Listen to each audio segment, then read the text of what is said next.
You cannot perfect the martial art. You use martial arts to perfect yourself. The Shaolin Temple is known for its warrior monks, but the secret lies in their ancient wisdom. Today, I sit down with Shi Heng Yi, world-famous Shaolin master and best-selling author, to uncover the truth about mastering the martial arts and life. You need to become your own master. The master title is not the end, it's the beginning. What is the first thing we should know on the journey to mastery?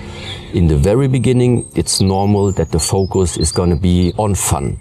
Yeah. On first of all, making it enjoyable, because if you suffer right from the beginning, nobody's going to stay with it. But now the special part about the martial art is not just the training that happens in the dedicated training hours. It's expressing itself in the normal conversations and in the normal way of when you walk through this lifetime. When you have the right teacher that teaches you virtues, that teaches you something beyond the physicality. That's why always try learning from the best. The question is, how do you know if the teacher is the best or not? Well, you can't. You have to just trust them. You just have to trust them, yes. But at some point, once you are conscious about it and you have the choice to now really choose, let's say, a teacher, I would go for the skillful ones that already puts you in the right mindset of staying humble and staying the student. What has been the biggest struggle in your own journey to mastery? I'm sure you've had many struggles. Let's that word mastery, we're also going to come to it. So you can have the best teacher. Yeah. You can have access to train every day, but you don't do it. Exactly. You know, then it's also like you have many opportunities, but if you don't use them and also find a way to integrate them into your life, everything just becomes very, very shallow. To make martial art a part of your life, it means it's part of your life just like brushing your teeth. Every day a little bit is like definitely the way to go, instead of having these impulses and then suddenly you do nothing anymore for some time. And that, for example, just doesn't make sense at all. No. Why you spend like so many years training something, and just because a change of your academic education, a change of your location happens, why do you stop with something that has been part of your life for so long? So how do you stay motivated to be consistent in your training? Because a lot of people struggle with motivation to just show up. Prioritize. Ultimately, it boils down to this. What do you want? And if at some point you think that traveling the world and, let's say, abandoning and stopping all the martial art training before, okay, you can try that out, but you're also going to have the consequence from it at some point. Just don't even give the option for it to stop. You change the location, you go to another city, doesn't matter, look in that city.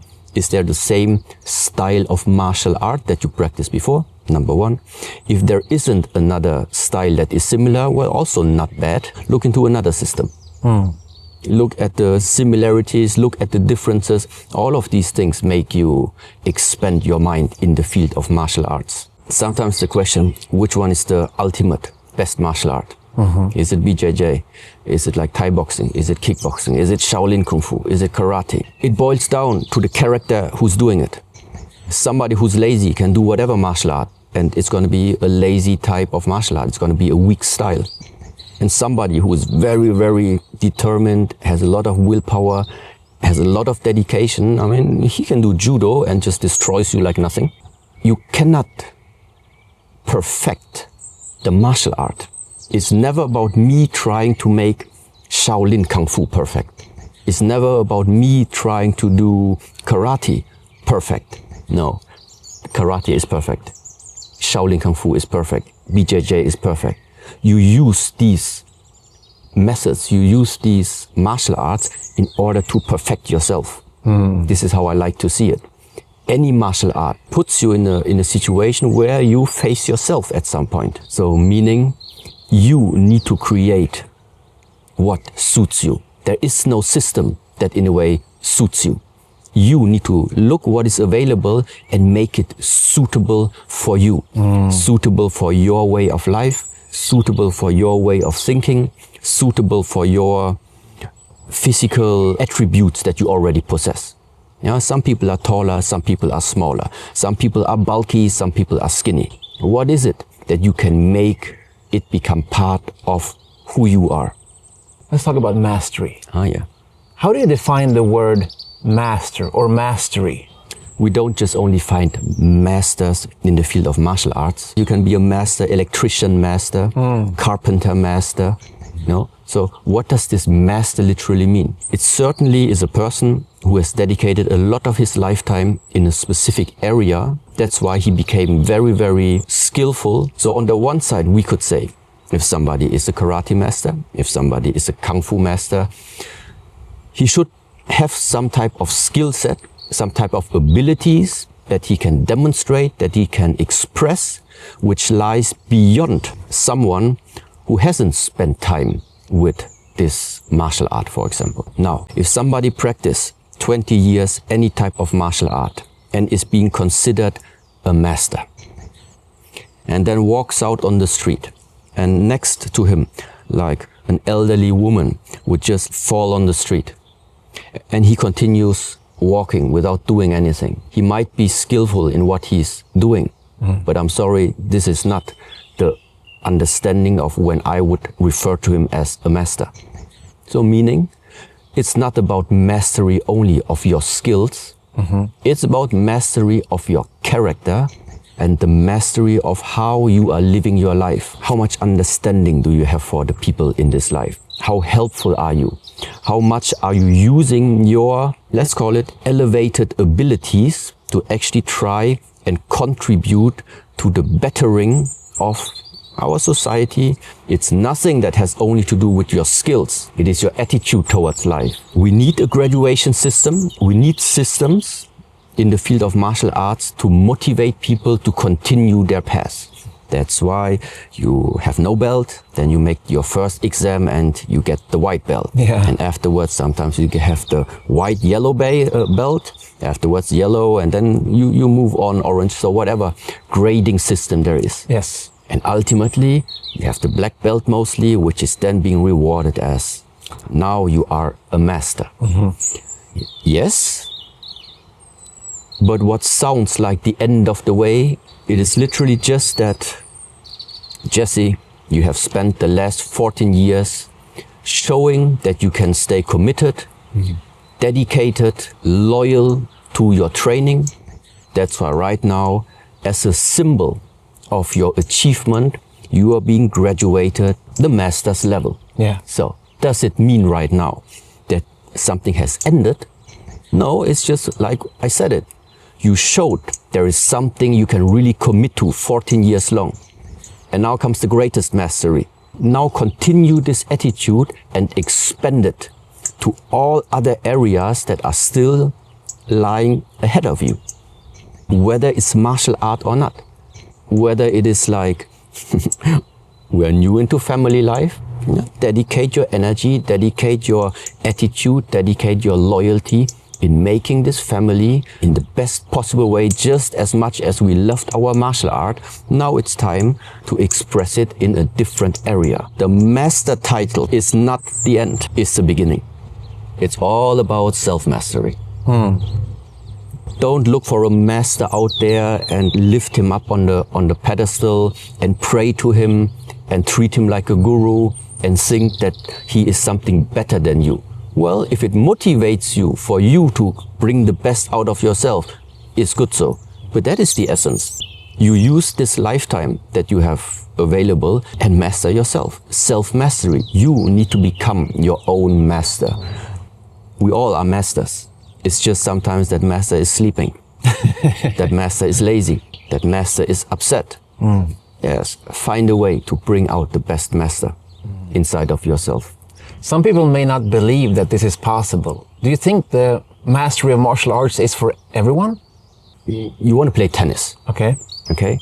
I do think that the intensity of training for tennis and the intensity training for any martial art is quite different, because the martial art encompasses so many different layers and areas of the body. which also means you are facing way more struggles Yeah. that are actually being represented also as the struggles of this life. I'm not sure if, let's say, painful experiences are a part of when you do tennis training. It can be exhausting, Yeah. you have muscle ache, Yeah. but is there pain involved? Is there the fact involved that there are just stretching exercises or even hardening exercises or even stamina training that it's just painful? Okay? Literally walking through the valley of pain. I think what is being developed here, character-wise, is different than a normal sport, let's say like this. This is why I think that the martial art training is suitable very much when it comes to character building. How do you view the different stages of mastery? That first big step is to stay with one thing first of all for quite a long time. To build a foundation. To build the foundation. Yeah. That also means that you have also personally grown already in that period. Meaning, the possibilities that are now opening up for your life are also becoming more distractive. And amongst all the distraction, how important do you still keep that type of attitude that led you to mastery in the first place? How much can you keep that still inside your life? Next step is to find a harmony between all of this. To find the harmony and remind yourself about that time when you were really dedicated for one thing, but now knowing, okay, but there are now so many different distractions, possibilities for me. Yeah. Don't get lost in them. Catch yourself back, remind yourself there was something, a part of your life that always gave you a strong foundation and a stability. I don't say don't go to party. I just say go to party and before that at least do training. Yeah. And remember your training and why you started. Yes. What would you say are the biggest misconceptions about this journey to mastery that you see with your students or others? I do think it's delusion. Delusion. I do think it's delusion. The master title, most of the times, we give it to somebody because if there would be a group and I present you, okay, this is Master Jesse, automatically you have a type of authority, you have a type of respect, even though people don't know you. On the one side, it's good, it's intended to be like this. On the other side, it's also not good. Because if you don't have the skills and people portray you as a master and people without knowing you give you the trust towards you, well, you can mess up a lot of people like this. Oh yeah. You must be aware of yourself, of how you are using this type of power. And if your character is not built properly, you start building up to be the master, Okay. the overmaster. Yeah, so The grandmaster. you start to like yourself in the role. You start to like the fact of people listening to you, people bowing to you. Yeah, and what is it that you're doing? You're building something that I do think is not helpful along the way to that self-mastery expression I explained to you before. Because at some point, this self-mastery, mastering yourself, meaning having an understanding for the world, ultimately also means building up the people and the surrounding around you, regardless of you. The real masters at some point are simply invisible. They don't leave a trace. Okay. No? They just spread their seeds. And knowing and everybody starts to grow around them. And they all will think ultimately they did it. But you just know at some point, yes, thanks to the contribution and to the energy that you gave to them selflessly. Because you're a master, a true master. Let's call it, this is at least that ideal, that vision that I have when it comes to that word mastery. So it is the opposite of building a strong personality and portraying yourself on the stage of now the master comes. Well, is it possible to balance them both? Because some people like you are known for being a Shaolin master, but you also have this humility and somehow it seems like you found a good balance. I do think in order to figure out how to balance something out, it means in the first place you realized those two sides are existing. What is it you're doing during the class? Are you actually just enjoying how you show off your abilities in front of them and they all stand in awe in front of you? Is this why you had the training? Yeah. Or is it more like that it's not about you, the class? It's about how can you, with the knowledge and experience that you possess, make all of them actually see what they are capable of. So there's a different type of why you enter the class and why you teach. I went through both. And this is why at the moment, I'm telling you that I do think that the final area is, there's no master anymore. No more master. All done. Always a student. Yes. So you talk about how to be a good master. So what about being a good student? What should people think about when they go to a class and receive instructions from a master? Two things to really differentiate. Within the class, everyone is a human. This is not about if one human is more valuable, whether somebody is a master and others are student. Okay. But there is a hierarchy. Yes. There is the master, the teacher, who possesses something, and then there are other people who want to have it. Yes. So there's a very clear direction also. How does the information and the knowledge flow? It flows from, let's say, top down. Yeah. It flows from the master to the student. And this is just how it is in natural.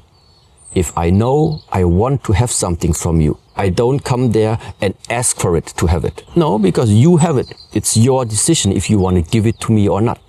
So in which way would I naturally behave if there is something you have, I know you have it, and I would kindly ask you to share that with me. And automatically you come into the area of be respectful, stay humble, know your position, listen, don't argue. So there is this saying that respect is not something you demand, it is something you deserve. So maybe there is a two-way street as well. You know, it's nice that all of these expressions, you can demand respect. I mean, somebody can show up here and just say who he is and show me some certificate and say, because of this, you have to respect me. First of all, I don't have to, but I understand what you're saying. Yeah. It's not that I belittle it in the first place, yeah? Okay, so if somebody can show some certificates, if shows up in a certain uniform, then of course, also for me, not knowing the person, already okay, it's not that he did nothing. There must be a reason why he has the certificate. There must be a reason why he wears the black belt. Yeah. So even if I don't know him, he does have a certain amount of respect. Okay. But that type of respect can fade very quickly when the behavior of that person just doesn't fit to your world perception of how a master or any human being is supposed to be in order to receive respect. What about traditional martial arts versus modern combat sports? On the path to mastery, can they coexist, and how do they differ in your view? Nothing is wrong in a way, but at the same time also nothing is complete. Meaning we have people who only do performance but have no application at all. Right. Yeah, and then still relying on, I'm a warrior, it just doesn't fit.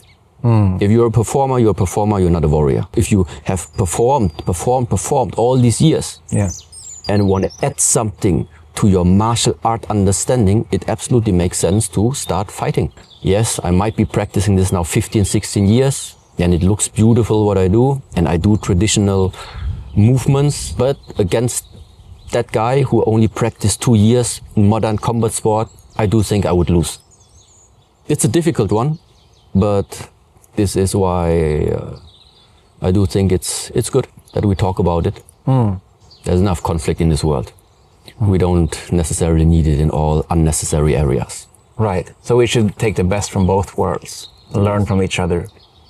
Yes. Do you have any final words of wisdom for people who are on the journey to mastery? What should people take away? Do you think it's wise, what I'm saying? Wise? Wise because you called it wisdom. Yeah. No. You don't think it's wise? I don't know how I should call it, but thank you first of all. Okay. But I do think the most real thing, and what really made it easy also for me, just stick to the truth. Just stick to the truth based on what you have went through. If this type of sharing with the world helps them, Yeah.